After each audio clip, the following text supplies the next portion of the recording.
Alors, voilà, impeccable, on est en direct. Ça marche bien. Salut tout le monde! C'est clair, à chaque fois, tu sais, c'est l'angoisse.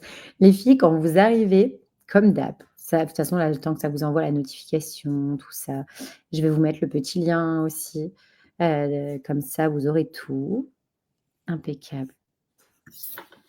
Tac, tac, tac, tac, tac, que je trouve juste le bon lien, voilà, vous envoyer, c'est mieux. Donc déjà, j'espère que vous allez bien. Hem et je vais vous mettre le petit lien ici. Oui, c'est sur quel lien? Il y a Sandrine qui demande, c'est sur quel lien? Regarde. Je vous l'envoie à toutes, comme ça vous l'avez. Voilà et les filles, dès que vous arrivez, vous hésitez pas à nous dire si le son est OK, si vous nous entendez bien, parce que des fois ça ne lance pas, le petit live. Tac, tac, tac, ouais, voilà. Est-ce qu'on nous entend bien, tu penses? Bah, alors justement, je vais attendre qu'en fait, on a un décalage dans les commentaires. On a toujours ah merci, voilà, salut, ça y est, tout le monde arrive, impeccable. Salut Sandrine, salut Eve, salut Isaline, salut Sabrina, trop bien. OK, cool. Déjà, vous nous entendez bien, le son est parfait et ben voilà, impeccable.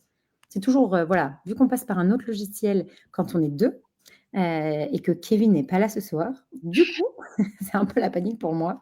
Ah mon Dieu, il faut que je trouve un il faut que je touche à un truc technique et voilà et souvent il me dit: «Ah, touche pas à ça», voilà. Donc là, il fallait que je sois nickel et si le son est OK C'est ça. et si Sandrine, tu as bien eu le lien, c'est parfait. Salut Gladys aussi. Salut les filles. Franchement, trop cool. Bien et ben, déjà, j'espère que vous allez bien, vous avez passé une bonne journée. Voilà, pour les mamans qui sont le mercredi avec les enfants, bah, j'espère que ça a été. Pour les mamans qui bossent, ben, j'espère que vous avez passé aussi une bonne journée, voilà. Et puis voilà, on va pouvoir attaquer ce live avec Je Marie. suis du soir. Justement pour celles qui ne la connaissent pas, alors je vais t'introduire, mais bien évidemment, je vais te laisser te présenter, parce que maintenant ça fait un petit moment que tu es là. Alors il y en a qui sont là, bah, comme Eve, Sandrine, qui te connaissent, Sabrina, qui te connaissent très bien et d'autres qui te connaissent pas du tout. Donc juste pour t'introduire, Marie est une personne de confiance parce que c'est ma life coach. Mon ami aussi, dans ma vie de tous les jours. Donc voilà, donc je ne vous présente pas n'importe qui pour les mamans qui viennent d'arriver. C'est la personne qui m'aide à me développer au quotidien et en plus ma confidente. Donc voilà, c'est une personne, qui est très importante pour moi et donc je suis très fière qu'elle fasse partie, de cette belle équipe Just for Mum pour vous accompagner, parce que personnellement, elle m'a beaucoup aidée et je vois aussi des mamans que tu as accompagnées qui sont déjà là, donc elles pourront, aussi en parler. Maintenant que l'introduction est faite, je vais pouvoir te laisser te présenter, en dire un peu plus, que ça. C'est déjà une belle introduction, merci beaucoup. Bon, moi, je suis toujours super contente de rejoindre ces lives parce que, bah, effectivement, je trouve qu'on a toujours des échanges hyper intéressants. Voilà, tout le monde participe, on a souvent plein de choses à donner et à recevoir, donc ça, c'est super. Moi, je suis contente de revenir pour évoquer la question du coup des limites à fixer avec les autres aujourd'hui. Pour celles effectivement donc, qui ne me connaissent pas, je suis Marie Le Gall, je suis coach de vie certifiée. J'ai fait l'école de coaching américaine de Life Coach School pour celles qui le connaissent, enfin pour celles qui connaissent plutôt. Et du coup, je suis spécialisée dans l'accompagnement des femmes principalement sur l'équilibre vie pro, vie perso en règle générale, sur la gestion du temps, sur la gestion des émotions, sur la gestion des relations aux autres et des relations à soi. Je suis aussi la maman de 2 garçons qui commencent à être grands maintenant.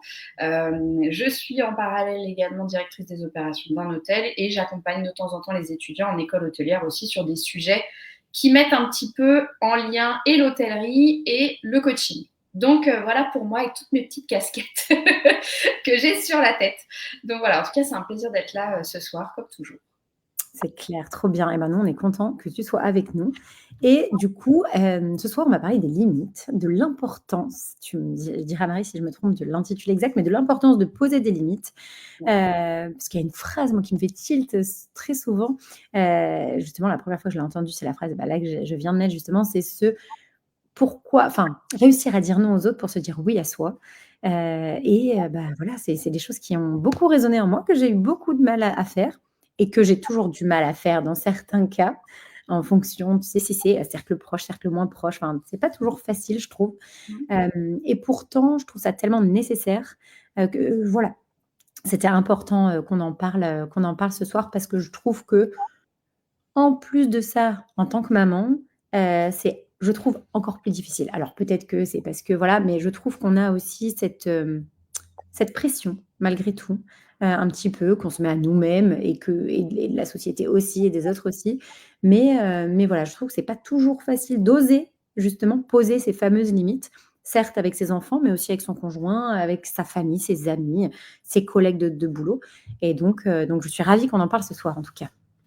Ouais, je pense que c'est vrai, tu as raison de dire que pour les femmes et pour les mamans, c'est d'autant plus un sujet.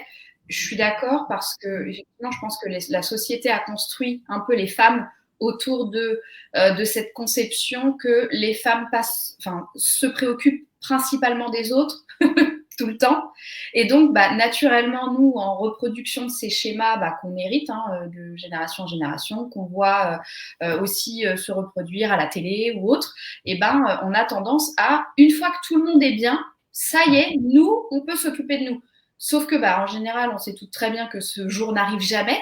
Donc, parce qu'il y en a toujours un qui a un truc à demander ou qui a besoin de quelque chose, ou alors on va culpabiliser de s'asseoir sur le canapé.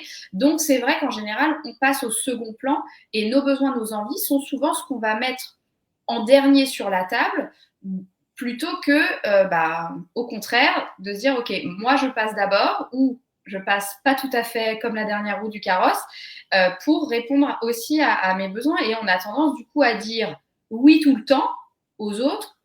Et puis, bah, nous, même si on pense non, on dit oui. Donc, on va finalement faire l'inverse de ce dont on a besoin. Et du coup, vu qu'on ne se manifeste pas sur quels sont nos besoins, nos envies, etc., bah, les autres, gentiment, grignotent notre espace. Et finalement, bah, c'est à partir de là où ça devient compliqué de préserver son espace qu'il faut absolument fixer des limites et les fixer le plus tôt possible. Après, c'est vrai que c'est pas toujours évident, on ne sait pas toujours comment faire, on ne sait pas toujours avec qui, pourquoi, est-ce que ça va être bien vu, mal vu, etc.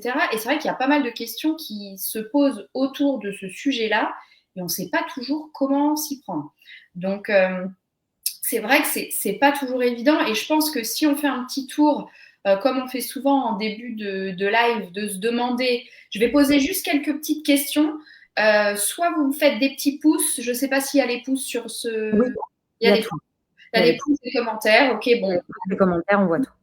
Bon, tu me diras, Caro, ce qui ressort, mais est-ce que certaines d'entre vous ont le sentiment qu'elles doivent poser des limites? Est-ce que certaines d'entre vous pensent que les bornes sont dépassées par certaines personnes autour d'elles? Et si vous avez des exemples, je suis preneuse. Donc, qui dit souvent oui pour faire plaisir, même quand elle pense non? Qui voudrait poser des limites mais ne sait pas comment faire?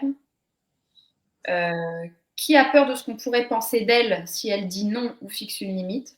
Parce qu'il y a ça aussi. Ça, c'est Qui un a, gros signe. qui a peur de blesser ou faire de la peine? Ça, c'est un sujet. Et qui a un jour regretté de ne pas avoir posé de limite avec quelqu'un? Parce que ça, c'est un sujet aussi. C'est clair. Les filles, je le reprécise pour celles pour qui c'est la première fois, pour qui viennent justement assister au live de Marie. Tout ce qui est ici reste entre nous, bien évidemment. On en discute de manière la plus ouverte possible.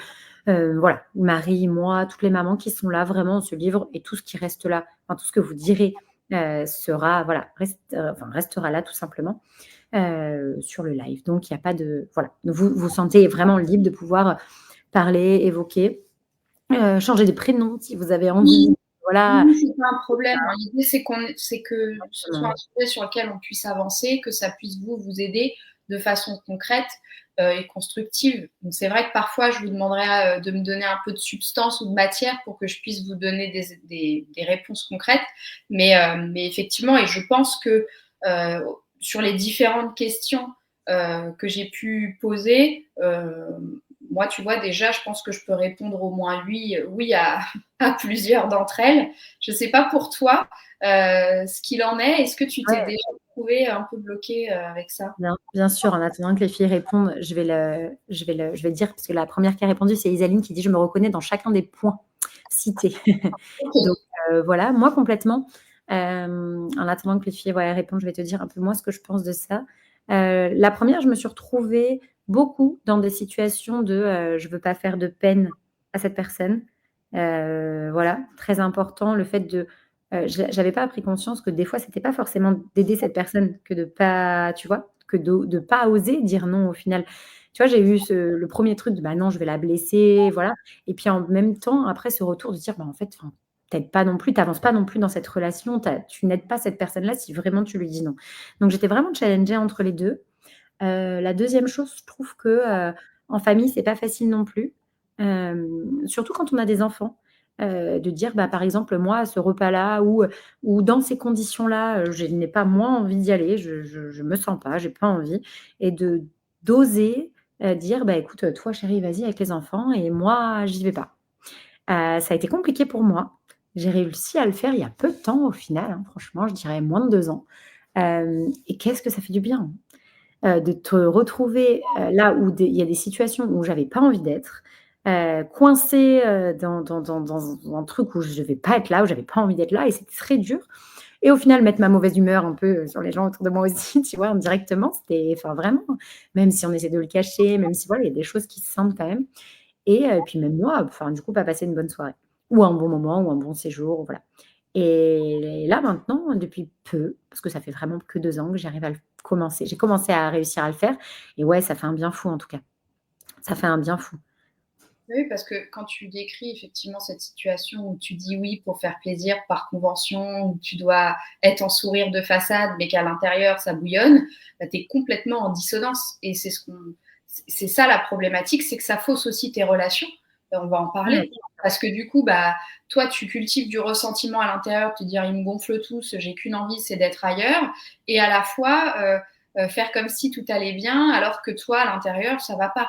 Donc, il y a toujours ce décalage. Et en fait, l'idée de poser des limites, c'est de réaligner un petit peu les choses, tes besoins, tes envies, avec ce que tu vas finalement délivrer et ce que tu vas partager avec les autres. C'est juste remettre un peu tout dans le même alignement. Et ça fait partie des choses qu'on va voir. Mmh. Euh, Je te fais un petit retour de ce que les filles ont dit? oui, je veux bien. Allez, je commence. Donc, Karine qui dit, dans plusieurs points aussi, pas faire de peine, de ce qu'on peut penser de nous. Là, c'est clair que ça aussi, c'est un ouais, moi aussi, ça m'est beaucoup arrivé ça, de dire: «En fait, je veux pas passer pour la méchante, je veux pas passer pour une mauvaise personne». Ça, c'est compliqué aussi. Estelle qui dit: «Moi aussi, chaque point m'est déjà arrivé, mais surtout le fait de ne pas faire de la peine et la peur de ce qu'on penserait». Et Sandrine qui dit, «Dire non à mes parents, c'est très compliqué car peur de décevoir, de ne plus suivre le chemin qu'ils m'ont montré. C'est fou que je ressente ça encore à l'âge adulte. Et comme Caro, ne pas avoir dit non pour une sortie à laquelle je ne voulais pas aller, pour ne pas décevoir mon conjoint, pour ne pas faire la rabat-joie». Ouais, ça enfin, je me reconnais dans ce que tu dis Sandrine, hein. Franchement, ça m'est arrivé énormément de fois, de faire des choses par convention ou par peur aussi d'être une mauvaise maman. Je vais vous prendre un exemple que j'avais vraiment avant, quand par exemple on se partait se balader dans les bois et je sais pas, fin de journée, j'étais rincée, j'étais fatiguée et Kevin qui disait: «Allez venez, tout, on va faire les aventuriers dans les bois et tout, on va aller ramasser des glands et tout».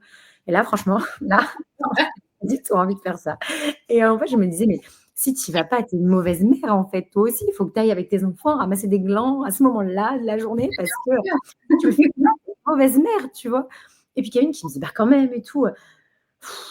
Vraiment, là, maintenant et maintenant avec du recul, je j'osais pas le faire avant, donc j'y allais ramasser des glands avec les enfants et faire les aventuriers dans la forêt avec les bâtons et tout. Et en fait, j'avais qu'une hâte, c'était de rentrer, j'avais froid, en plus, bref, elle faisait des trucs un peu dangereux que moi je trouvais, donc Thaïs me disait: «Ah mais on peut faire de tout avec papa, on peut faire plus de trucs». Moi, je veux plus faire les aventuriers dans les bois. Je trouve ça génial parce qu'elles, elles s'éclatent, elles ont pas leur mère relou qui leur dit: «Attention à ci, attention à ça, attention à ça». Elles font un peu les fofolles avec leur père. C'est un moment qu'ils partagent tous les 3 et en fait, j'ai trouvé que des points positifs à ne plus y aller à ces moments-là et je ne culpabilise plus en tant que maman en me disant: «Tu ne vas pas faire les aventuriers avec ton bâton dans les bois, c'est pas grave, tu partages d'autres moments avec tes enfants». Et là, je le dis avec beaucoup d'autodérision et tout, mais c'est quelque chose qui m'a vraiment fait de la peine de me dire qu'en fait, bah non, je devais être là, en fait, sur des moments aussi simples de la vie que ce soit, en fait. Ouais, c'est vrai qu'il y a une partie d'acceptation parfois de se mettre en retrait de certaines choses parce que ça nous déplaît ou ça nous fait pas envie. Tu vois, je me retrouve vraiment là-dessus en t'entendant parler de ton histoire de forêt là, avec Kevin et les filles. En fait, je me revois tellement dire à mes enfants plein de fois, et j'ai des garçons qui me demandaient de faire des aventures de Lego et de Playmobil et tout. Et je me disais, mais en fait, c'est pas du tout mon truc, les Lego. Alors, j'aime bien faire des constructions, c'est bien, mais alors les aventures, leurs personnages, leur imaginaire, etc. Bah, il y avait des moments où je sentais que c'était pas mon truc. Vous savez quoi, on va faire un jeu de société, je vais vous raconter une histoire, ou sinon je vous lance sur un thème et je m'en vais. Mais c'est vrai qu'il y a des moments où on se dit oui, mais si je joue pas avec eux, c'est pas cool. Ouais, mais bon, franchement, des fois, ça me fait chier. Donc voilà, je pense qu'il faut aussi accepter parfois de se dire, ok, des fois, c'est pas mon truc et j'y vais pas. Des fois, bon, ça me fait plaisir. Voilà la maman que j'ai envie d'être à ce moment-là. Et bon, je le fais quand même où on trouve un compromis pour que tout le monde s'y retrouve. Mais c'est vrai qu'il y a aussi une culpabilité aussi derrière parfois Ouais. quand on se dit, bon, je vais finalement pas faire la sortie du dimanche. C'est clair et même c'est toi qui m'avais dit: «Mais enfin, pourquoi tu peux pas genre prendre un livre, 1 heure le dimanche, t'installer sur le canapé et lire?» Et ouais, mais est-ce que vraiment ce serait enfin, tu peux pas faire ça? Bah si, je peux, mais quoi?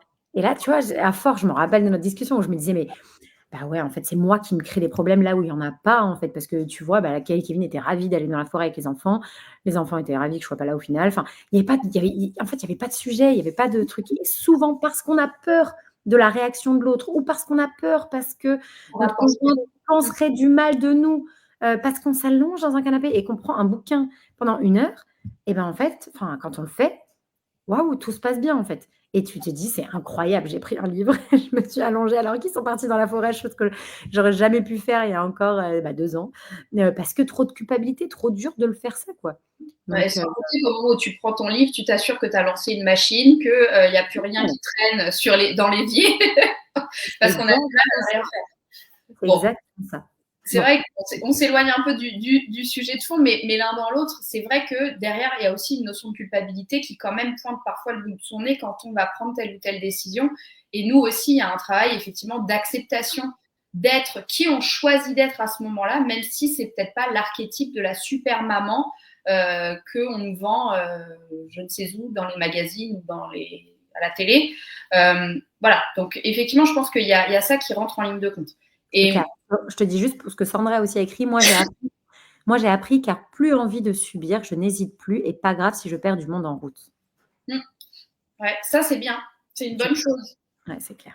Et effectivement, du coup, avant d'entrer dans le sujet de la fixation des limites en profondeur, j'avais envie de parler rapidement de la notion d'indépendance émotionnelle et d'enfance émotionnelle, parce qu'on a beaucoup entendu qu'on avait peur de blesser, de faire de la peine, qu'on pense ci ou ça de nous, etc. Et en fait, toute cette construction qu'on a, nous, dans notre façon de vivre nos émotions, etc., vient de ça, et que c'est parce qu'on se comporte d'une certaine façon qu'on n'arrive pas à fixer les limites. Donc, je pense que c'est important de l'aborder rapidement pour juste vous expliquer déjà un peu ce que c'est enfance émotionnelle, indépendance émotionnelle, pour ensuite voir dans quel contexte on fixe les limites, pourquoi on le fait, comment on le fait surtout, et puis comment on s'y tient. OK?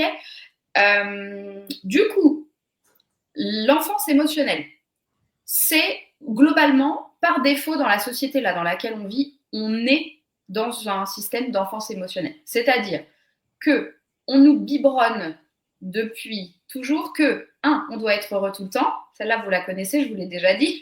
Qu'on doit être heureux tout le temps, qu'on crée les émotions des autres et inversement. Donc, évidemment, quand on se rend compte qu'on crée les émotions des autres, on va avoir tendance à essayer de les manipuler, de les changer pour qu'ils créent une émotion certaine chez nous. Donc, forcément, on crée un peu de chantage, on manipule un petit peu les autres.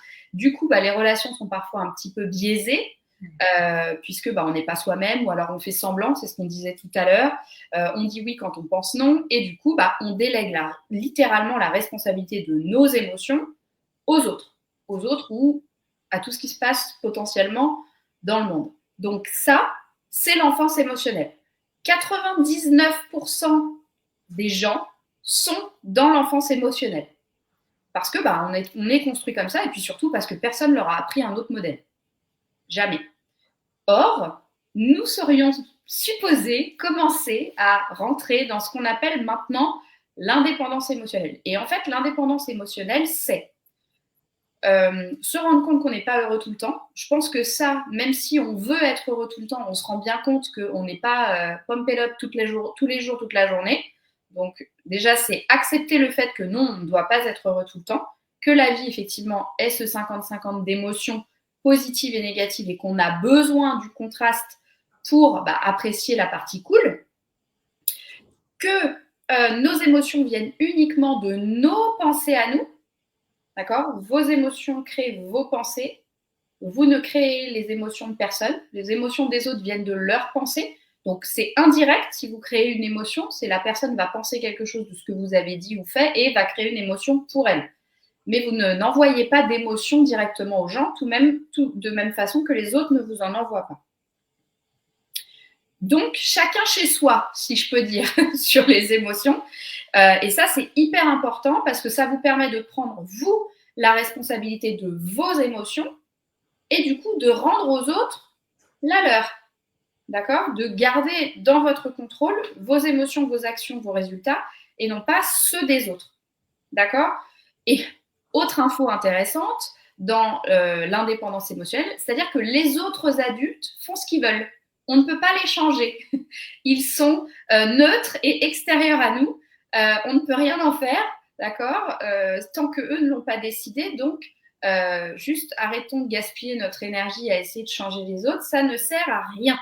Et on n'a pas besoin non plus d'être différent pour faire plaisir. Ça, c'est l'indépendance émotionnelle.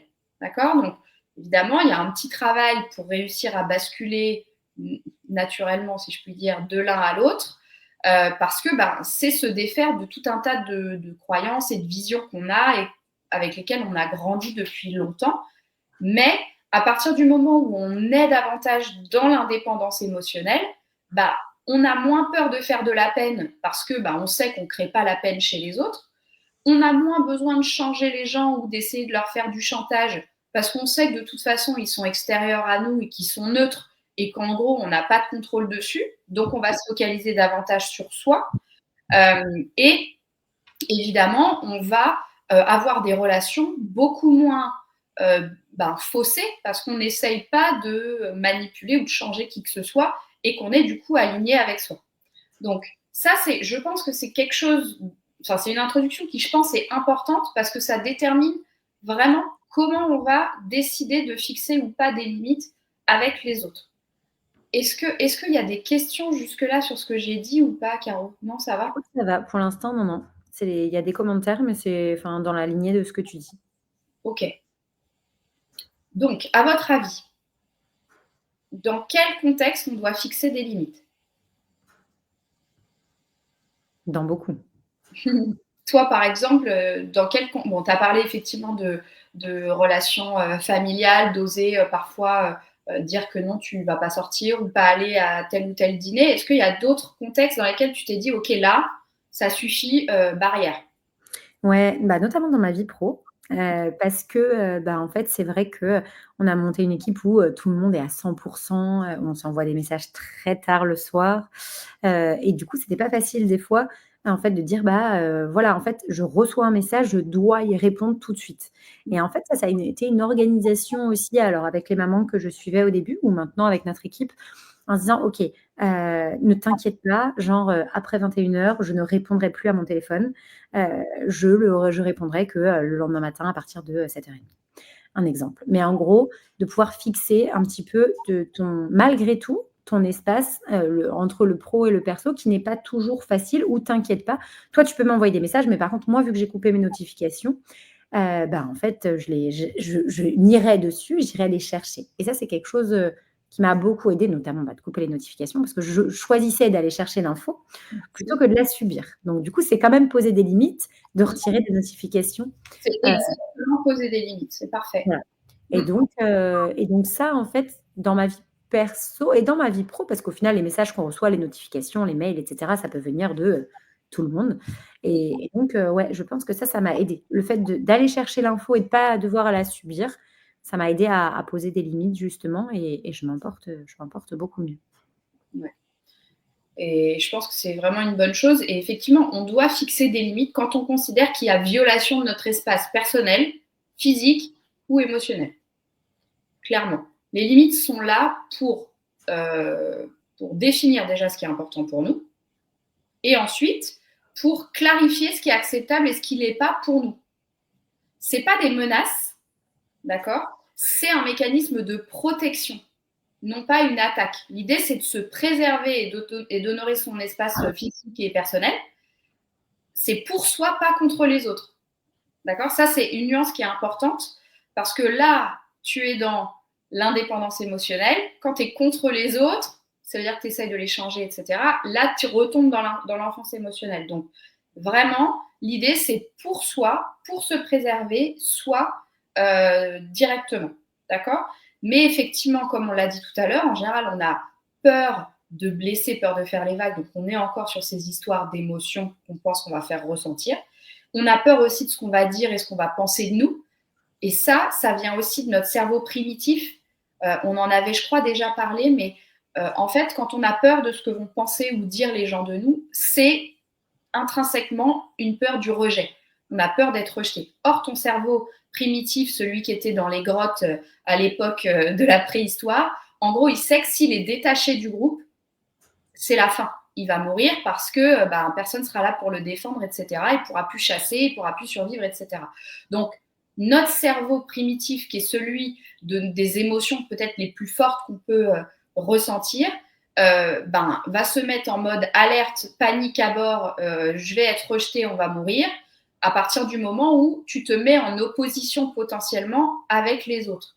Et donc, dès qu'il y a un risque de critique, commentaire, rejet, c'est la panique. Donc, c'est normal que ce soit difficile pour nous dès lors qu'on pense que l'impact d'un commentaire ou d'une remarque de quelqu'un d'autre va définir, entre guillemets, notre survie ou non. Donc, forcément, ça peut être assez fort et assez intense chez certains et certaines d'entre nous quand il s'agit de dire, OK, quelqu'un va penser quelque chose. Et donc, ce qu'il faut se rappeler, c'est que de toute façon, tout le monde continuera de penser et de dire des choses à notre sujet, quoi qu'il arrive, quoi qu'on fasse qu'on fasse pas. Et ça, heureusement et malheureusement, c'est pas dans notre contrôle de toute façon. Donc, autant faire ce qui est aligné avec nous, parce que si on ne vit pas notre propre vie, qui la vit à notre place, je ne sais pas. Et du coup, finalement, vaut mieux prendre le risque que quelqu'un ait une observation, une remarque à notre sujet, tout en étant aligné, plutôt qu'ils en aient et qu'on soit désaligné. Donc, l'un dans l'autre, autant finalement aller dans le sens qui nous sert davantage, plutôt que de se tortiller dans tous les sens et de ne pas se sentir bien dans nos baskets pour satisfaire soi-disant les autres. D'accord? Parfois, on a peur des conséquences aussi de ce truc, de se dire, bah oui, mais si je ne viens pas à ce dîner en famille, mes beaux-parents ou ma belle-sœur va penser que je sais pas, on n'est pas assez bien pour elle. Ou effectivement, parfois ça peut être inquiétant. Et je crois qu'il y avait une maman qui disait un petit peu plus tôt que parfois qu'elle posait des limites et peu importe si elle perdait des gens en chemin. Effectivement, parfois c'est aussi faire le choix de dire, est-ce que j'ai envie de garder des gens qui sont en capacité de comprendre que j'ai besoin de moi de me préserver, ou est-ce que je préfère avoir une flopée de personnes autour de moi qui ne me comprennent pas et avec lesquelles j'ai des relations faussées. Ouais, complètement. Finalement, justement, il y a Sandra qui disait, par rapport à ce que tu as demandé tout à l'heure, Sandra qui disait familial, couple et travail, qui prend beaucoup de notre temps. Il y a Eve qui disait apprendre à gérer les temps de travail et de famille. Et Sandrine qui disait, il y a quelques semaines, une personne nous a agressé verbalement au travail, ma collègue et moi. Nous avons été si choqués qu'on n'a même pas réagi, on l'a laissé faire, elle nous criait dessus. On n'a pas su fixer des limites à ce moment précis. Ouais, mais des fois, on est tellement court que c'est pas forcément évident. C'est un peu le côté lapin dans les phares d'une voiture. Hein. Quand on est dans une situation comme ça, un peu de choc, il y en a qui sont paralysés. Et il y en a qui arrivent à courir, mais c'est pas toujours. C'est le mode fight or flight. Je sais plus comment on dit. Fly or flight. Bref. Non, c'est ça, c'est s'envoler ou se battre. Donc c'est ça, fly or fight. Et en fait, tout dépend comment on est, tout dépend aussi nos expériences passées qui vont avoir un impact sur notre façon parfois de savoir gérer ce genre de situation. Et c'est vrai que parfois on est complètement soufflé et qu'on ne sait pas faire. Hein. C'est des choses qui peuvent arriver, mais parfois le fait d'y avoir réfléchi en amont et d'avoir déterminé ce qui était dans vos limites ou hors de vos limites, fait que peut-être au moment où ça se produit, vous êtes mieux équipé. Ça peut aussi aider d'avoir cette introspection. Ouais, c'est ce que j'allais dire. Peut-être, en effet, comme tu dis, le fait de se préparer à ça, tu peux, la prochaine fois que ça va t'arriver, savoir comment toi tu vas réagir, en fait. Ouais, je pense que ça peut aider parce que ça nous donne un petit peu des outils à portée de main qu'on peut utiliser, quoi. Océane qui dit flight, flee ou freeze. Ah oui, c'est ça. Donc là, on était dans le mode freeze, on est d'accord. Merci beaucoup, je l'avais plus. mais oui, tout à fait. C'est vrai qu'il y a ces trois modes-là. Décidément, ce soir, ça va pas, Caro, je te le dis. Ça va, t'avais juste oublié le freeze. On est que mercredi soir. La semaine va être longue, je vous le dis, les filles. Enfin bref. Donc c'est vrai que voilà, on a aussi ce côté peur des conséquences, comme je disais tout à l'heure. Mais voilà, comme j'ai dit, on ne peut pas créer les émotions des autres. C'est pas dans notre contrôle. Les autres peuvent choisir de penser ce qu'ils veulent. Et ce qui est important aussi de décorréler aussi, c'est que nous ne sommes pas nos actions. C'est-à-dire que si Caro, je suis désolée, je t'accuse toute cette soirée. Vas-y, je prends. Tu ne vas pas au dîner chez tes beaux-parents, puisque c'est de ça dont il est question. Derrière, tu te dis, comment? Tout ça pour dire quoi? Oui, ça ne dit rien de toi en tant que personne. C'est-à-dire que c'est pas Caro ne vient jamais au dîner chez personne ou Caro est antisociale. Non. Voilà, Caro a une fois refusé un dîner parce que elle avait besoin d'autre chose. Voilà. Voilà, je pense que décorréler aussi ce qu'on fait de qui on est, c'est aussi important. Et dire non ne dit rien de nous en tant que personne. Je crois qu'au contraire, c'est une marque, parfois même de professionnalisme, si on parle du milieu professionnel, de savoir dire non et potentiellement de prioriser plutôt que de dire oui à tout et d'être nulle part, à vouloir être partout, d'être nulle part à la fois. Donc, ça peut aussi être pris sous un angle un petit peu différent. Est-ce qu'il y a des messages jusqu'ici ou est-ce que je continue, Caro? Il y a Sandra qui a juste dit: «J'ai fini par prendre un tel pro, je suis asthmate pour ne plus subir les messages tard ou en vacances pour des choses pas importantes». Voilà. Alors, c'est une façon détournée de fixer une limite.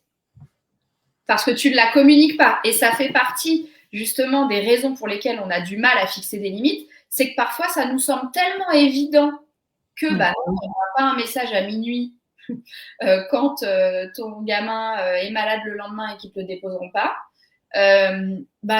Du coup, on ne pose pas forcément de limites parce qu'on se dit que c'est normal et que ça devrait être logique pour les autres. Or, si du coup, tu es continuellement frustré parce que tes limites sont franchies en permanence et vu que les autres ne réalisent pas forcément que c'est une limite pour toi, parce qu'eux, ils disent au moins je la préviens le plus tôt possible, elle a l'info demain matin, eux vont pas avoir la même perception de la nuisance qu'ils vont causer. Donc, tant que tu ne le communiques pas, tu continues de voir ces limites franchies si tu les établis pas clairement. Donc, c'est notre responsabilité de fixer des limites claires, de les communiquer et ensuite de les appliquer quoi qu'il arrive. Parce qu'effectivement, donc là, c'est une façon détournée de fixer une limite parce qu'elle déplace le problème, mais elle ne communique pas aux parents de dire, écoutez, si vous souhaitez m'alerter d'un quelconque problème concernant votre enfant, aucun problème, je suis disponible par téléphone jusqu'à telle heure. Au-delà, sachez que votre message ou votre appel ne sera pris que le lendemain à partir de telle heure. Ça ne dit rien d'elle en tant que nounou, ça prévient juste des horaires d'ouverture. Tu vois, sur la porte d'un magasin, il y a toujours les horaires d'ouverture. On ne se dit pas « Oh, quel connard, ceux-là !» Non, c'est les horaires d'ouverture du magasin. Point.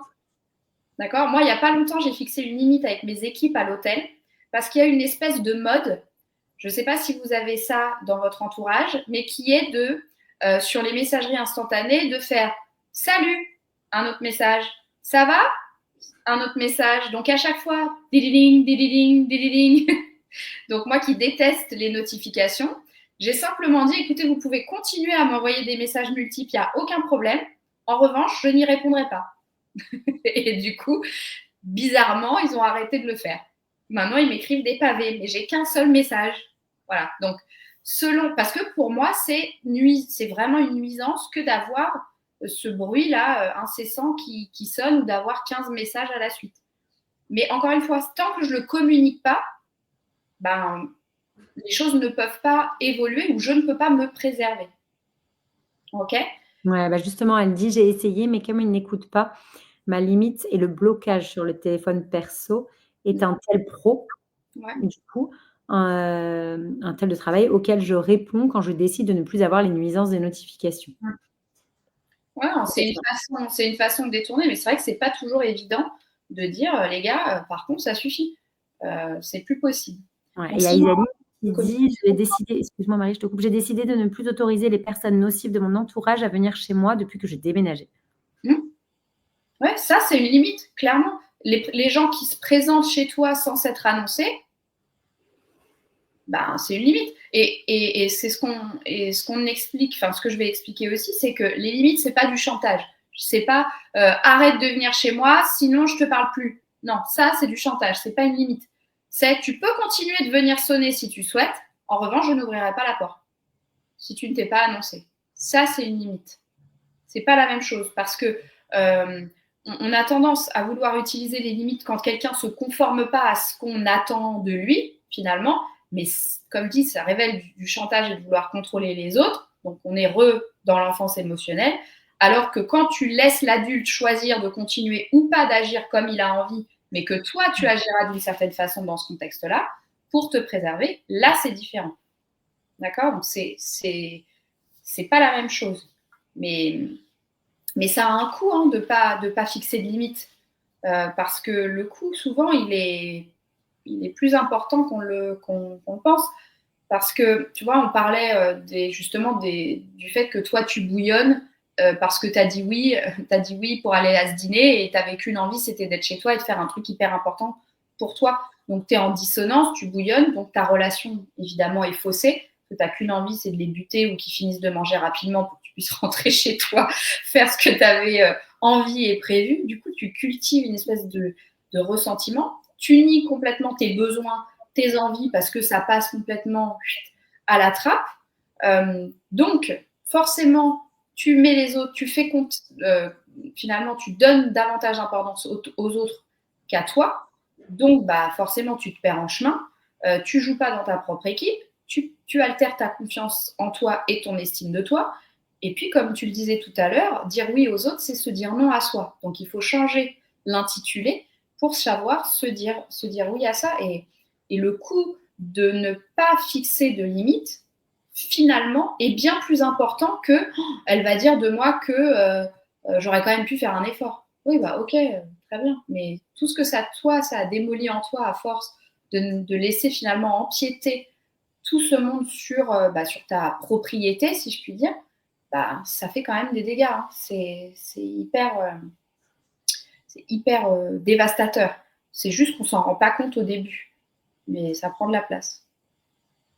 Ouais, complètement. Et je trouve, tu vois, quand on commence à le faire et qu'on se sent bien, les premières fois où on ose dire non et qu'on est vraiment, on se sent bien à ce moment-là, enfin vraiment ça fait un bien fou, je trouve. Tu vois, je trouve que tu as la phase un peu, en tout cas moi c'est ce que ça m'a fait un peu la phase de transition où, OK, j'ose dire non, mais c'est dur quand même, tu vois? C'est dur, tu as peur de faire de la peine à la personne, tu as peur de dire ce qu'elle va penser de toi et puis ce quand ton conjoint va penser de toi et cetera et cetera. Et au final, parce que là je pense de la, enfin, il y a plusieurs étapes, mais en gros, de la famille proche, mais même avant, les personnes que je ne connaissais pas, ça me faisait de la peine de ce qu'ils pouvaient penser de moi, tu vois? Alors que potentiellement, cette personne-là, je ne la connais même pas. Et donc je trouve qu'il y a plusieurs étapes et le moment où tu arrives de temps en temps à te dire: «OK, ça, j'ai dit non, c'est mes limites et c'est comme ça et voilà et je suis en accord avec ça et en plus, je le fais sans culpabiliser et enfin, tout ça, ça fait un bien fou». Enfin, je trouve que c'est juste, C'est voilà, tu as vraiment, tout le temps, mais quand tu arrives à être ça, tu te sens vraiment bien, en fait. Tu as pas de regrets ou tu as pas de enfin, de remords, tu vois? Il y a rien, en fait, c'est fluide, en fait. c'est ça, les étoiles s'alignent. C'est comme si, tu avais un comment dire, comment je peux expliquer ça? Oui, tu as un tuyau et puis, bah, il est un peu tordu donc ça circule pas à droit et puis, bah, le fait de fixer la limite, paf, Mmh. finalement le flux peut avoir lieu naturellement et sans entrave. Bah, c'est littéralement ça dont il est question, en fait. C'est juste de se raligner avec nos besoins, nos envies pour, ben, se préserver et se remettre au centre de son existence. Être une priorité pour soi, ça ne veut pas dire que, on va laisser, nos enfants, en galère et notre conjoint ou nos collègues, notre famille, mais juste, se prioriser, se protéger doit être une priorité, plutôt que de se dire: «Bon, bah, on verra, un jour j'aurai le temps». Ouais, bah, un jour, tu seras peut-être un peu, flingué, quoi, Ouais, aussi. c'est clair et c'est justement, c'est Sandra qui disait: «Des années de thérapie pour le comprendre» et c'est Mmh. clair qu'en fait, ça vient pas du jour au lendemain. Ça aussi, je trouve que c'est important de le dire, tu vois? Que c'est, hem, demain, elles vont toutes arriver au bureau: «Alors ça, toi, c'est non. De toute façon, toi, nin nin nin nin, toi, Bah, dégage. non». Ça peut devenir un peu plus conflictuel comme mis comme ça, Alors je mais rappelle, ce n'est pas du chantage, ce sont des non, limites. tu sais, quand tu es la cocotte et tu sais, au bout d'un moment, ça bout, ça bout, ça bout et à un moment donné, tu envoies tout le monde, valser. Moi, c'était c'était mon quotidien avant et du coup, je trouve que, ça prend du temps, encore une fois, comme tout, ça prend du temps. Donc je reprends ta phrase, Sandra, où tu dis, voilà, des années de thérapie pour le comprendre. Ouais, moi, il m'a fallu beaucoup de temps aussi pour comprendre ça. Un, le comprendre, 2, me rendre compte de tous les bienfaits que ça pouvait avoir, au final, de poser des limites et d'oser dire non. Et puis 3, me rendre compte que, bah, j'arrive pas encore à le faire à tous les coups, mais que c'est pas grave, j'avance, je progresse et je le mets en place petit à petit. Bah, ouais et en fait, je pense qu'il y a plusieurs choses parce que, tu vois, tu parlais de l'histoire de la cocotte minute. La cocotte minute, elle arrive quand on a beaucoup de désalignements longtemps. Si tu poses tes limites en amont, avant que ça explose, normalement, ça n'explose pas. Donc ça vous rend aussi service parce que le tsunami émotionnel qui va avec, il est quand même pas très sympa. Ouais, Parfois, on choisit la facilité.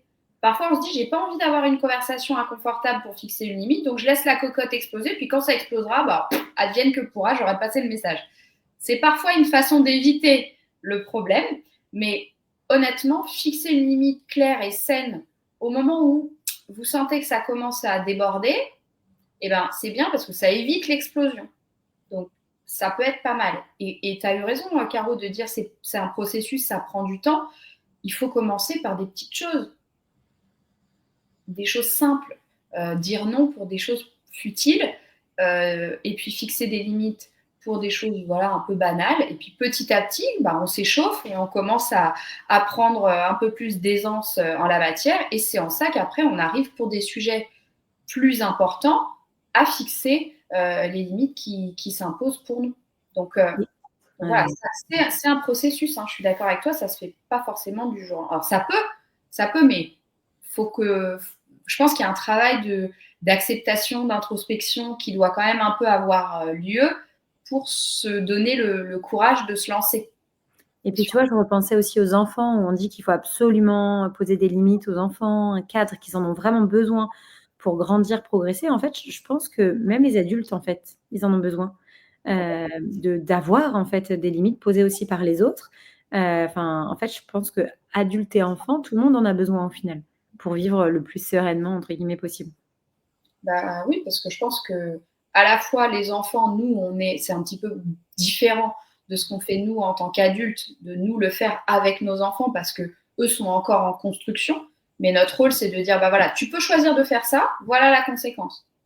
C'est enfin, pas ce qu'on pourrait faire avec un adulte. On peut le faire avec des collaborateurs quand il s'agit de manager ou de guider en expliquant, bah, écoutez, voilà, si les objectifs ne sont pas atteints, voilà les conséquences qu'il peut y avoir. Oui, mais dans la vie personnelle, tu ne peux pas tout à fait l'amener l'amener comme ça. Tu peux choisir de continuer à faire ça. Voilà ce que moi, je vais faire.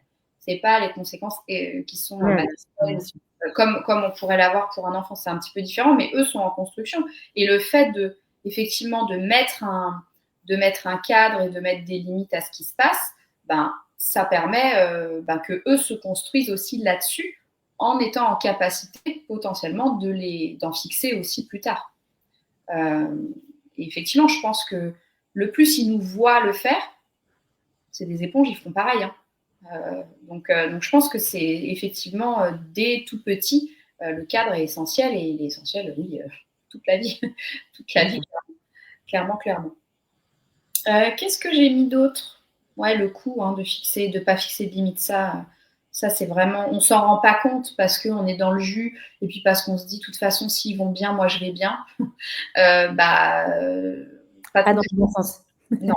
Donc voilà, effectivement, ça a un coût important, et parfois le courage que ça demande de fixer une limite vaut vraiment le coup, parce que les dégâts qu'il peut y avoir derrière sont vraiment importants, et je crois qu'en avoir conscience permet d'outrepasser un petit peu la peur qu'on peut avoir de les fixer. C'est clair. Et souvent, c'est plus la phrase là, du courage, justement. Le courage, c'est pas l'absence de peur, Le c'est le courage, fait d'avoir peur, mais d'y aller quand même, c'est ça, hein? exactement. Ouais.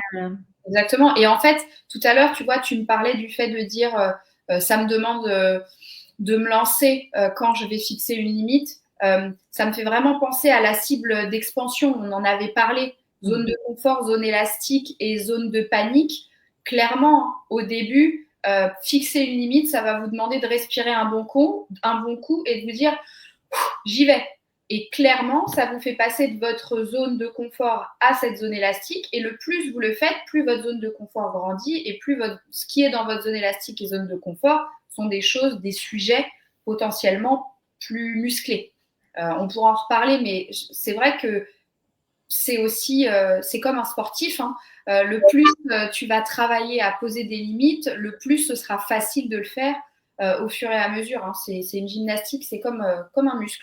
Pour le coup. Donc, c'est un peu similaire. Donc, du coup, fixer une limite, c'est quoi? C'est décider, du coup, en amont ce qui est acceptable pour nous ou non. Donc, ça, c'est vraiment le premier travail qu'il faut faire. C'est définir, en gros, à quelle distance de la maison vous mettez la clôture. Hein, et puis, qui vous laissez rentrer ou pas. Donc, ça demande, comme on disait, une certaine introspection. Ça demande de se poser la question de ce qui est acceptable pour nous ou non. Et surtout, il faut qu'on aime nos raisons pour dire ça, c'est un no-go. Par exemple, moi, quelqu'un qui me hurle dessus, dans le milieu personnel, à la rigueur, ça ne me dérange pas parce que ce sera un peu qui crie plus fort que l'autre et il n'y aura pas de problème. Mais au travail, par exemple, que quelqu'un lève la voix sur moi, c'est un sujet. Et je sais que, par exemple, avec des clients, il a souvent été nécessaire que je dise, écoutez, monsieur, vous pouvez continuer de crier. Il n'y a aucun problème. Je comprends que vous soyez dans une situation vraiment inconfortable. En revanche, si vous voulez qu'on trouve une solution ensemble, il va falloir baisser d'un ton. C'est très simple. Sinon, je vais être obligée d'arrêter de parler. Donc, et puis de m'en aller. Donc, il n'y a pas de problème. Mais c'est vrai que, par exemple, tout dépend dans quel contexte on est. On ne met pas toujours le curseur au même endroit selon dans quel contexte et avec qui on est. Mais il faut y réfléchir et se dire, OK, qu'est-ce que j'accepte et qu'est-ce que je n'accepte pas. Ce qui est important aussi, c'est de toujours fixer une limite depuis un état émotionnel positif ou neutre. Sinon, en général, c'est du chantage. Si tu sors pas les poubelles, je te quitte. Bon, ça, c'est pas une limite, c'est du chantage. Donc vraiment, c'est important de se dire, d'avoir vraiment la possibilité de se dire, ok, d'y réfléchir en amont et de décider dans un état un peu plus neutre. Donc on l'a dit, une limite, c'est pas du chantage, hein, c'est pas là pour changer l'autre, c'est là pour vous protéger vous. Donc autoriser à l'autre de faire ce qu'il veut, ce qu'elle veut, sans pour autant cautionner ni tout accepter, et surtout risquer de vous mettre en danger physiquement, psychologiquement ou émotionnellement. D'accord ? Donc voilà, on informe simplement l'autre de ce que nous on choisira de faire s'il continue d'agir de cette façon. Voilà. Tu peux continuer sans problème, En revanche, moi, je ferai ça. D'accord. Et surtout, la clé de l'histoire, c'est qu'une fois qu'on l'a dit, bah, faut le faire. C'est-à-dire que le client qui, j'en sais rien, si ou votre boss vous crie dessus, vous dire ok, écoutez, vous pouvez continuer à crier, il n'y a aucun problème. En revanche, si vous continuez, moi, je devrais quitter la pièce. Il continue, quittez la pièce. Sinon, ça ne sert à rien. C'est comme avec les enfants. Vous dites pas non une fois sur deux quand, sur un truc où d'habitude, j'en sais rien pour les écrans ou selon l'âge qu'ont vos enfants, mais en fait, si un coup vous dites oui, un coup vous dites non, c'est fichu. Donc, on s'y tient. C'est vraiment ça qui est important, c'est défendre vos valeurs, ce qui est important pour vous et rester aligné avec ce qu'il en est. Donc, on s'y tient coûte que coûte. Ça, c'est hyper important. Est-ce qu'il y a des questions? Est-ce qu'il y a quelqu'un qui a besoin de poser une limite et qui ne sait pas trop comment faire ou quoi faire? Intéressant ça. Est-ce qu'il y en a, les filles? On a toujours 10 petites secondes d'avance, nous, sur vous. Donc, on peut vous laisser tranquille le temps d'écrire s'il y en a qui veulent justement que Marie puisse répondre, vous aider aussi. Toi, Caro, tu as une limite à poser là? Une récente? Je suis en train de réfléchir justement. Est-ce que là, moi, j'en aurais une à poser?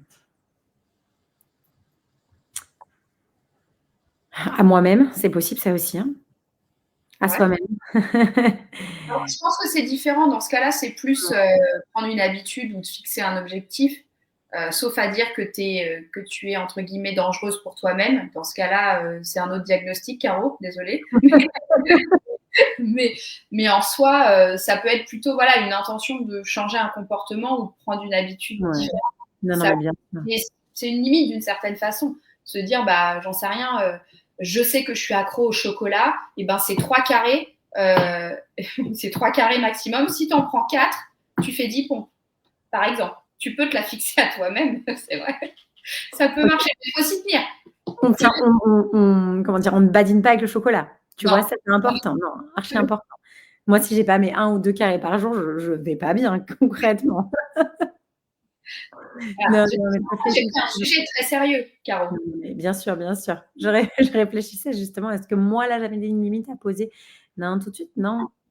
Non, en tout cas, là, tout de suite, non. J'ai pas de voilà, il faudrait que j'y pose. Je dois en avoir sûrement. Bah, tu sais quoi? C'est plus sur, on me demande beaucoup, par exemple, de sortir. Bah, voilà, viens, on va au resto, on se fait un truc et tout.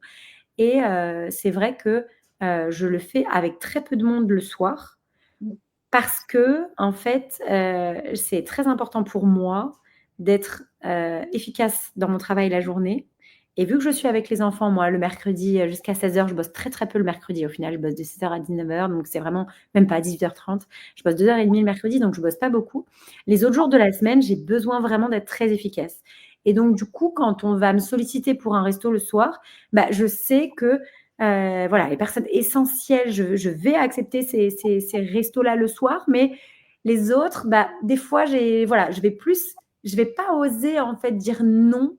Donc des fois, je vais plus expliquer, bah, voilà, parce que c'est important pour mon travail et cetera, mais des fois, je vais pas tu vois, je vais essayer de reporter et en fait, c'est pas poser ses limites, c'est à reporter. Je m'en suis bien vite rendu compte.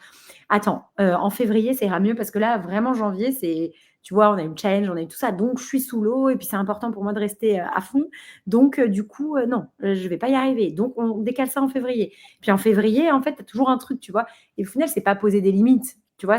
Donc je pense que j'en aurais besoin encore plus à ce moment-là. Ça, c'est même plutôt apprendre à dire non efficacement. Parce que. Ouais, complètement. Au lieu de reporter, en fait. Parce que c'est ce que j'allais dire. On peut faire un soir, en fait. On peut apprendre à dire non de différentes façons. Il y a effectivement le fait de se dire, par exemple, j'en sais rien, tu as quelqu'un qui vient te voir en disant, bah, Caro, j'ai besoin d'aide pour, j'en sais rien, ou regarde là, j'ai l'impression que j'ai un diastasie, c'est ce que tu peux vérifier, et toi, tu es en train de faire autre chose, ça peut arriver. Oui, ça arrive bien sûr. Voilà. Et ben, ça peut tout simplement être écoute, je serais vraiment ravie de t'aider. En revanche, pour moi, effectivement, maintenant, c'est pas le bon moment. Ma disponibilité, c'est tant, enfin, c'est à tel moment. Je te laisse me dire si ça te convient. Donc, c'est un oui-non, c'est-à-dire que toi, à voir si tu as envie d'aider cette personne ou pas, auquel cas, bah, toi, tu vas choisir quel est le moment pour toi pour rendre ça possible. Ça peut être effectivement tout simplement d'expliquer, bah écoute, je serais vraiment contente de t'aider. En revanche, là, je suis en famille, donc je préfère qu'on se prenne rendez-vous à un moment où je travaille, parce que là, voilà, je suis sur mon temps personnel et je préfère voilà, faire le distinguo entre les deux, mais je serais ravie de t'aider à une autre occasion. Ouais, notamment dans les sorties, enfin dans tous les événements d'école, il y a beaucoup de mamans d'école qui nous suivent et donc du coup, bah, voilà, souvent c'est: «Ah bah tiens, tu aurais peut-être des conseils sur ci ou sur ça» et là, à ce moment-là, je suis à la kermesse avec mes enfants et j'ai Ah oui, juste envie d'écouter ma fille chanter ou enfin voilà et même si j'adore et que je suis passionnée par mon boulot et que je les aiderai avec grand plaisir, bah, c'est pas forcément le moment pour le faire, en effet. Parce qu'en effet, le temps de qualité avec mes enfants est très important pour moi. Voilà, et exposer ses raisons aussi, c'est important. Tu disais parfois, tu t'expliquais aux personnes avec qui tu pouvais décaler le dîner. Bah, peut-être que plutôt que de leur dire bah, au mois de février, je serai plus light, on va réussir un soir en semaine, bah, lui dire écoute, pour moi, la semaine, c'est pas possible parce que c'est hyper important que j'ai ma nuit de sommeil complète pour me consacrer à 100% à mon boulot. En revanche, on peut faire ça un samedi, il n'y a pas de problème. Ou alors, bah écoute, non, pour l'instant, j'ai d'autres priorités, on se recontacte plus tard. Mais effectivement, je pense qu'on peut dire non, soit en donnant nos conditions, on peut dire non en expliquant nos raisons, et après, l'autre choisit d'en penser ce qu'il veut, et c'est là qu'il faut se décorréler comment dire, de l'avis des autres et de se dire que c'est pas dans notre contrôle, d'accord. Et on a le droit aussi de dire non sans explication. Hein. ouais, complètement. On n'a pas besoin de se justifier, en fait. Non, pas nécessairement. Après, tout dépend qui on a envie d'être dans le moment et dans la relation. Bien Euh, sûr. Quelqu'un qui te croise dans la rue, qui te dit vous n'avez pas 5 euros, tu sais lui dire non. Voilà. Ouais, Tu vas pas complètement. lui dire bah, écoute, c'est important, j'en ai besoin parce que regarde, des fois ça me sert. Non, mais voilà, tu vas pas lui dire bah, reviens la semaine prochaine. Ou t'as pas l'appareil à carte bleue, tu vas pas lui dire ça. Parce que bah voilà, il y a des moments où selon qui tu as envie d'être dans la situation et quel signal tu as envie de donner à l'autre, bah tu vas choisir ton nom différemment. Ouais, Ça peut être complètement. un compromis, par exemple, quand il s'agit de, j'en sais rien, d'aider pour un déménagement, par exemple. Le truc que tu fais parce que tu as envie d'aider tes potes, mais qui te gonfle foncièrement, parce que se lever à 7 heures du matin un samedi pour aller porter des choses, c'est chiant pour tout le monde, mais tu as envie de le faire, c'est tes amis, tu veux les aider, etc. Mais peut-être que là, la réponse que je te donnerais, Caro, si tu C'est ce que déménages, j'allais dire. Là, tu es en train de m'annoncer que tu vas pas m'aider pour mon déménagement. On va se fâcher, Marie. Non, je rigole. je vais te dire, écoute, Caro, aucun problème pour venir t'aider. En revanche, pour moi, la semaine, c'est hyper chargé. Je veux bien venir t'aider, mais par contre, je viendrai qu'à partir de 9 heures parce que j'ai besoin de dormir un peu. Par exemple, C'est clair, complètement. parce Ouais, que ça ouais, bien permet sûr. d'avoir un compromis où toi, tu préserves ce qui est important pour toi et tu es quand même présent pour ton ami parce que c'est important pour toi. Ouais, complètement. Donc voilà, il y a le compromis, le report, donner ses raisons si on a envie de le faire, en réfléchissant qui on a envie d'être, se détacher évidemment de ce que va penser l'autre parce que de toute façon, c'est pas dans notre contrôle. Et puis parfois, non, c'est non. Et le plus on s'entraîne sur des petites choses à la con, le plus après, quand on a besoin de dire non, bah, c'est un peu plus dans notre zone élastique. C'est ce qu'on disait tout à l'heure. Ouais, ouais, complètement. Pour Donc celles ça, qui n'ont pas vu ce live, n'hésitez pas à aller le voir, hein. Justement, c'était le dernier live qu'on avait fait on m'avait ensemble. parlé de la zone d'expansion là, sur un live. Oui, sur un live. Si, si, on en avait parlé. Je crois que c'était en octobre ou novembre. Allez regarder le dernier live. Je crois qu'on en a parlé au dernier live, justement. C'était sur la Là, culpabilité. sur la culpabilité, je crois que c'était sur ça, ouais. Non, Donc, n'hésitez pas à aller le regarder, il est en replay. Hein. De toute façon, là, vous avez donc tous les lives qui sont en replay dans le groupe Facebook. Donc, toutes celles qui sont là, vous êtes sur le groupe Facebook. Et bientôt, ils seront là très prochainement, j'espère à la fin du mois, sur vos plateformes. Donc, comme ça, vous allez la voir. Je te lis parce qu'on a eu des petits messages entre-temps. Oui, Il y oui, a bah, Denise qui dit, en parlant de chocolat, j'ai annoncé à ma diététicienne que ma dose de chocolat était non négociable. mais que je pouvais faire des efforts sur tout le reste. Elle me demandait de vraiment trop réduire, mais j'ai fixé cette limite et elle ne m'embête plus avec ça. Louise, le chocolat, faut pas moi, c'est Il sacré. y a des sujets avec lesquels il ne faut pas déconner, les filles. Exactement et le non négociable, tu vois? Mmh. J'aime bien cette phrase. Donc Sandra qui dit: «Oui, le chocolat, c'est l'aliment plaisir. La diète me l'a prescrit. Qu'il y a problème à manger et j'en prends plaisir. Ça me fait penser si aujourd'hui j'ai passé une très bonne journée shopping avec mon ami que j'ai oublié le chocolat noir Il y a avec du tout à faire. Strawberry. C'est clair, ça aussi et c'est vrai que c'est là où on se dit qu'on est complètement drogué, hein, au chocolat aussi, ce petit plaisir et donc Ève qui dit: «Apprendre à dire non avec des formes, avec entre guillemets «des formes», quand trop de monde s'invite à la maison. Mon conjoint a une grande famille et des fois c'est lourd». Ouais. Et ben, effectivement, c'est ce qu'on disait tout à l'heure. Quel qui tu as envie d'être dans la relation, ça, c'est hyper important, parce qu'effectivement, ça va guider toi, ta façon justement d'amener ton non. Et moi, ce que je recommande ici, c'est de dire, peut-être quelque chose du style: «Je suis toujours hyper ravie de vous avoir à la maison. En revanche, j'ai le sentiment que quand il y a trop de monde, on profite moins. Je préférerais qu'on soit moins nombreux pour profiter de chacun quand on peut se voir. C'est aussi, entre guillemets, peut-être, ça me fait aussi moins de travail et ça me permet d'être pleinement avec vous».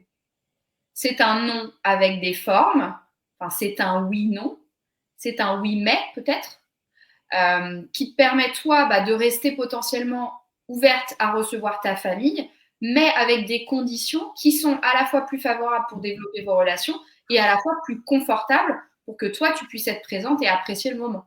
C'est clair et des fois on n'est pas obligé Pas d'être vraiment une présent, limite, ça. C'est un non, c'est la façon d'exprimer un non. Mais ouais. effectivement, je pense que ça peut aider. Et ce qu'il faut se rappeler quand on doit avoir, même c'est un sujet un petit peu plus large, mais quand on doit avoir des conversations un peu difficiles, c'est de se rappeler de parler à la première personne. De dire: «J'ai le sentiment que, j'en sais rien, lorsque tout le monde est là, je n'arrive pas à profiter de chacun».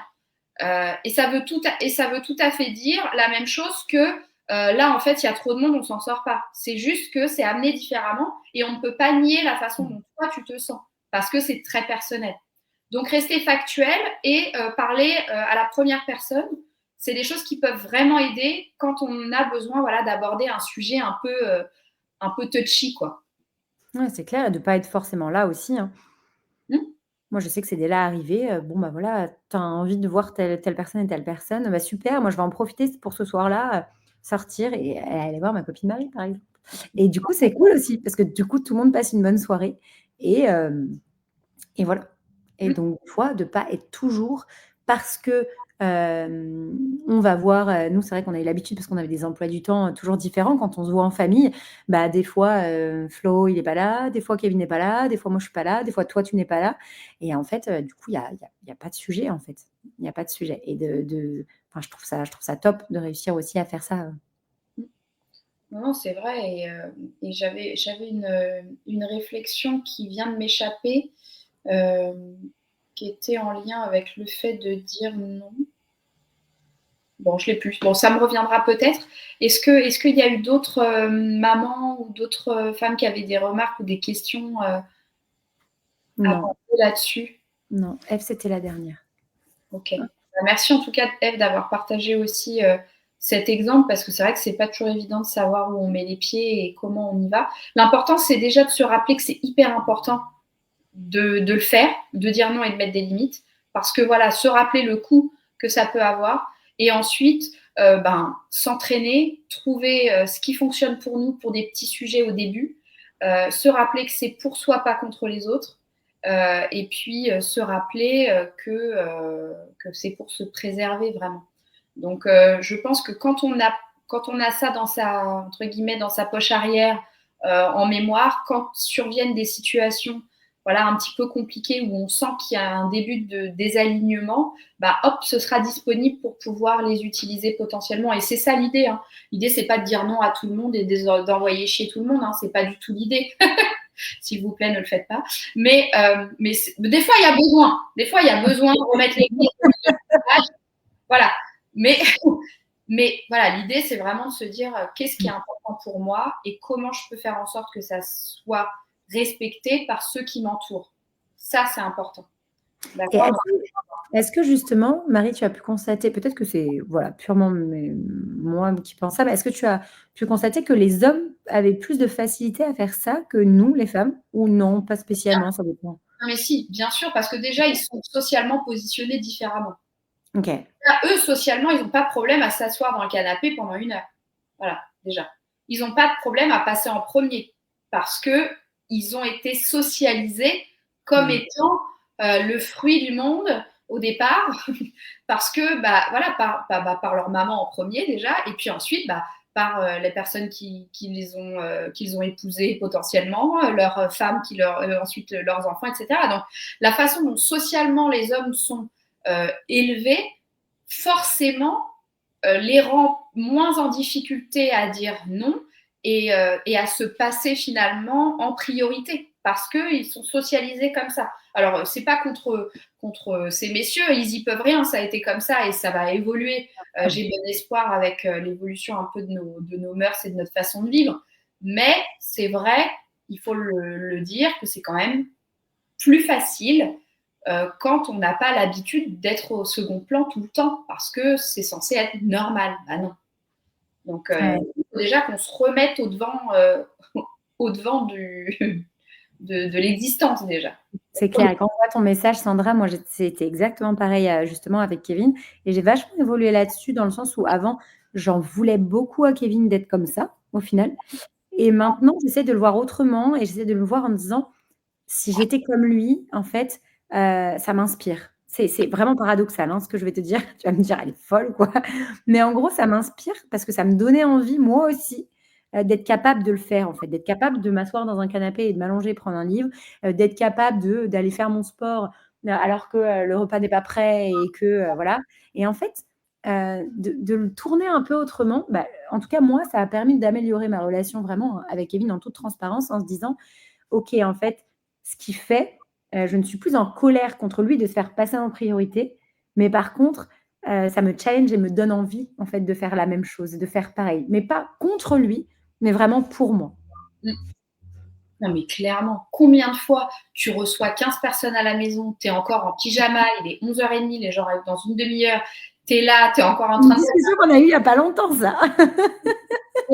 Et là, un an, je passe, je vais aller me doucher. Tu vas aller quoi? Tu sais quoi? J'arrête tout de suite, c'est moi qui y vais.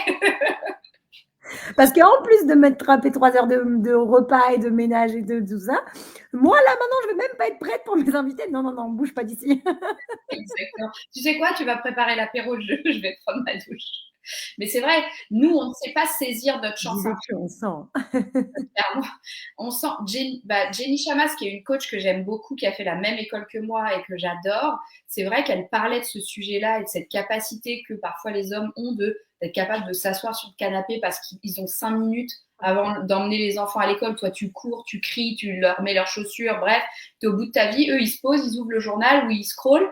Toi, tu te dis, mais comment tu as 5 minutes? Et en fait, elle disait que nous, mesdames, il fallait qu'on apprenne à saisir notre chance infime.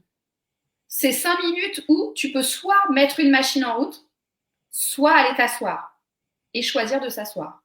Plus souvent. Voilà. Et je trouve qu'elle a raison et son concept est hyper intéressant. Et justement, c'est justement déconstruire cette espèce de décalage qu'il peut y avoir entre nos jantes masculines et féminines sur ces petites choses-là. Et je trouve que c'est chouette, cette chance infime. Il faut qu'on apprenne à la saisir. Ouais, complètement. Il y a Eve qui dit: «Merci Marie», et Ossé qui dit: «Moi, il est parti décorer son combi pendant 2 heures alors qu'on avait du monde à dîner et dormir et j'en pouvais plus». Et toi, tu as lancé une machine, débarrassé le lave-vaisselle et répondu à un message de sa famille. Oh maman de petit boy, on a du boulot, tout dépend de nous aussi, c'est clair. Non, mais on est d'accord que pourquoi nos belles familles nous demandent à nous les idées de cadeaux? C'est-à-dire, pourquoi?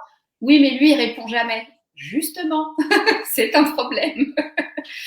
Enfin, bon, on pourrait écrire des bouquins là-dessus, mais l'idée, c'est que effectivement, qu'on soit pas forcément dans ce que tu disais tout à l'heure, dans le ressentiment de l'autre, mais vraiment de se dire dans quelle mesure est-ce que je peux choisir ça pour moi aussi. Ouais, ouais, c'est clair. Pour du coup rééquilibrer un peu. Complètement et je vois ton message Sandra. La nonchalance, je te le lis Marie pour que tu aies les trucs en même temps que moi. Je sais me poser et prendre du temps pour moi quand les choses sont faites. Je suis quelqu'un de speed et organisé. Non et organise, j'ai juste pas le petit mot, mais la nonchalance, j'ai du mal. Mais en gros, je vois ce que tu dis. Mais en fait, ce qui est le plus dur, c'est de réussir à prendre du temps pour toi alors que les choses ne sont pas toutes faites. Parce que prendre du temps pour nous quand tout est prêt, bah, il nous reste pas beaucoup de temps malgré tout.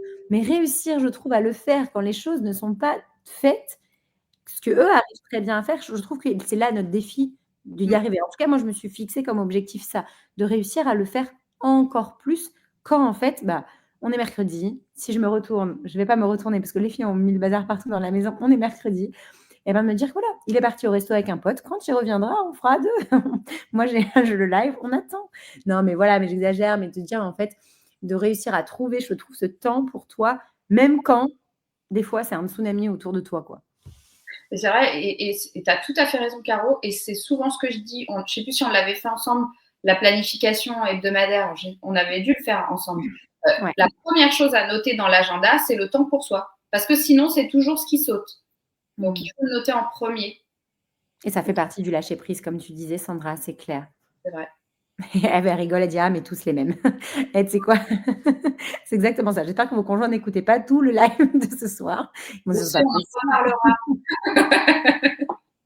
Mais Non, non, mais je les trouve très inspirants, moi, au contraire, sur un certain point, je les trouve inspirants et en même temps, comme disait Marie, à nous challenger, à poser des limites, qui peuvent être aussi drôles et de tourner un peu cette dérision de, bah, voilà, quand quelqu'un arrive et dit toi, tu es sous l'eau et qu'au bout d'un moment: «Non, non, attends, tu rigoles ou quoi?» Et là, voilà, voilà, comme on dit, de poser ses limites correctement sans lui hurler dessus et sans que ça prenne des proportions qu'on ne maîtrise plus. Mais voilà, je trouve que c'est important en tout cas. tout à fait. Essentiel, dirons-nous. Essentiel. Essentiel, complètement. Bon, pour moi, en tout cas, je pense qu'on a balayé le sujet, plus Trop que le bien. sujet même, en profondeur. Si jamais il y a des questions, bah, faut pas hésiter. J'imagine que tu posteras le replay, donc si jamais il y a des questions qui viennent après, tu me diras et on y répondra avec plaisir. Bon, c'était comme toujours un plaisir pour moi d'être là, de partager ce que j'avais à vous apporter et j'espère qu'il vous aidera. Et puis bah, partager ce petit moment avec toi aussi, c'est toujours un plaisir. Donc, merci encore de m'avoir invitée.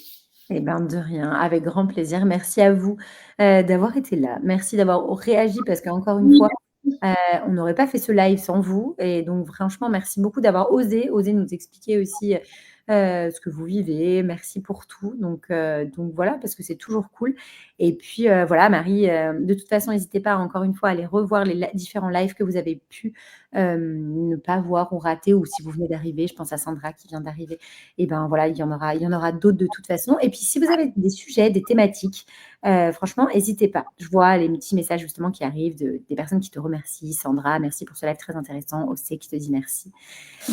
Sandrine aussi, merci Marie, merci Caro. Et d'ailleurs, Sandrine, je fais une petite aparté, mais je n'ai pas pris le temps d'écouter ton vocal. Je le fais dès ce soir. Je m'engage à le faire dès ce soir en refermant justement le live parce que j'ai une semaine très chargée et donc voilà, je te répondrai ce soir. Merci beaucoup encore à vous pour, Oui, vraiment d'avoir été présente. Merci encore à toi, Marie et puis si vous avez des idées de sujets, les filles, vraiment n'hésitez pas ou même si du coup, il y a des petites choses qui vous challenge, voilà, surtout n'hésitez pas. Marie, tu peux juste nous repréciser où on peut te retrouver? Parce qu'encore une fois, il y en a qui te connaissent, mais d'autres non. Donc voilà. ben, sur Facebook, Instagram, évidemment. Je pense que peut-être tu pourras remettre Ouais, mon Instagram, c'est peut-être le plus yes. simple. Parce Il que est sur l'événement, hein, d'aujourd'hui, les filles, normalement, vous l'avez, mais je le remettrai en commentaire. voilà, donc c'est le plus simple. Après, une fois que vous êtes là, bah, il y a le site internet, évidemment, il y a YouTube et compagnie. Donc, l'avantage, c'est qu'il y a plein de contenus gratuits sur plein de sujets. Donc, déjà, ça permet de voir un petit peu selon ce qui nous touche et ce qui nous intéresse, d'aller un petit peu naviguer. Et puis, évidemment, je réponds à toutes les questions s'il y en a. Et s'il y en a qui ont envie d'aller plus loin et de réussir à vraiment fixer des limites qui comptent et qui fonctionne, bah, évidemment, on peut me faire signe. Et puis, moi, c'est mon boulot derrière de vous accompagner en sur-mesure totalement. Et puis, on voit comment on peut vous aider. Donc, Exact. voilà. Et pour moi, le vivre au quotidien, je pense que c'est fondamental. de se faire accompagner, de se faire aider parce qu'il y a des fois des choses qui nous dépassent et émotionnellement, comme le disait je crois que tout à l'heure Océane, en fait c'est dur quand tes émotions prennent, le dessus et de savoir un peu comment on peut gérer et je trouve que l'importance de comprendre, enfin moi, la connaissance, et pourtant j'ai pas une connaissance incroyable sur comment fonctionne notre cerveau, enfin je trouve ça fondamental pour aujourd'hui justement réussir à s'épanouir de plus en plus dans sa vie en fait. Je trouve ça fondamental dans la relation avec les autres. En fait, ça a un impact sur tout, ça a un impact sur nous, mais notre relation avec nos amis, notre famille, nos collègues, enfin tout en fait. Je trouve ça essentiel en fait de comprendre un peu comment le cerveau. On devrait tous avoir des cours de ça, tu vois, des préparations. On devrait tous faire des thérapies. On devrait tous comprendre comment le cerveau fonctionne. Je trouve ça passionnant. Donc franchement, voilà, quand je vois Sandrine qui dit oh oui, ça aide à prendre du recul et de se faire accompagner et à mieux se connaître. Ouais, je te rejoins là-dessus parce que on a tous des blessures, des choses ou quoi, mais d'aller creuser pourquoi on réfléchit comme ça, pourquoi on agit comme ça, etc. De comprendre aussi, de se mettre à la place de l'autre, parce que c'est vrai qu'on a beaucoup taillé, messieurs, en fin de jour, en fin de live, mais de se mettre à leur place, de comprendre aussi, exactement, de comprendre aussi pourquoi eux, ils agissent comme ça, etc. Et je trouve que ça aide beaucoup, en tout cas. Donc, voilà. Non, je suis d'accord. En fait, on a un outil merveilleux dans le cerveau. La seule chose, c'est qu'on ne sait pas forcément comment l'utiliser à notre propre service. Et des fois, ça peut. C'est comme si la machine avait un peu échappé à son créateur. Hein. Donc, des fois, c'est quand même bien d'avoir le mode d'emploi et de savoir comment ça marche. Et c'est vrai que le coaching, mais effectivement, la thérapie et tout un tas d'autres professionnels du milieu peuvent vraiment aider à faire ça et à vous remettre aux manettes de cet outil fabuleux dont nous disposons toutes et qu'on peut emmener partout en plus, donc c'est pratique. C'est clair. Allez, j'ai une dernière petite question, Marie, c'était pas du tout prévu que je te la pose. Et si tu avais un livre à recommander, je sais que tu en lis beaucoup, énormément, mais si tu en avais un à recommander là ce soir pour les mamans. Voilà, vous me prenez par les sentiments, c'est difficile. Ah oui, je me doute. Un Alors, livre. faut pas que tu en dises 10. Allez, 2 ou 3 grands max. Mais si tu en avais 1 ou 2, allez. Un livre de développement personnel ou un livre Un livre. Un livre qui peut justement, voilà, soit aider à faire tilt, soit où les mamans pourraient se reconnaître, ou un livre qui t'a toi aussi beaucoup aidé personnellement. Voilà, si tu avais un livre à recommander. Moi, j'ai beaucoup aimé Libérer du surmenage. Ça, c'est le titre en français de Michael Hyatt, que j'ai trouvé bien. Il donne vraiment plein de tips pour s'organiser, etc. Je lis Foutez-vous la paix, qui est très bien.